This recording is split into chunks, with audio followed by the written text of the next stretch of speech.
Jacques chapitre 1er, le verset 13e. La Bible dit ceci, que personne lorsqu'il est tenté ne dise que c'est Dieu qui me tente. Car Dieu ne peut être tenté par le mal et lui-même il ne tente personne par le mal. Mais chacun d'entre nous est attiré et amorcé par la convoitise. Et la convoitise étant consommée, elle enfante le péché. Et le péché à son tour enfante la mort. L'homme vit d'une manière libre.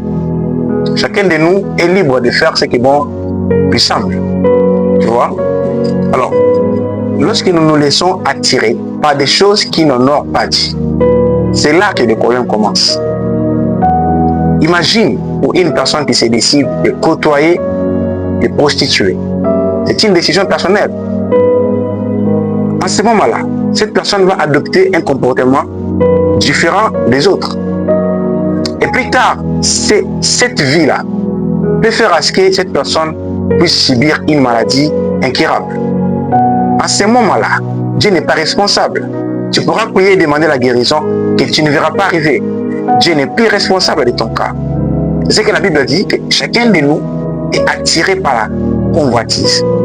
Et cette convoitise, cette sensation, ce désir à pouvoir te faire plaisir là, parfois en touchant à ce qui est mal, ce sont des décisions personnelles. Et la Bible est claire que le salaire du péché, c'est la mort. Et lorsque tu te laisses embarquer dans une vie qui n'est pas digne des enfants de Dieu, tu dois t'attendre à ce que plus tard, ta vie ne soit plus meilleure.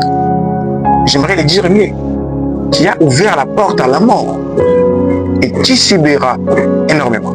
Tu verras tellement de souffrances dans ta vie. Et là, ça ne sera plus la faute de Dieu, mais toi-même, tu te serais jeté dans les mains du diable.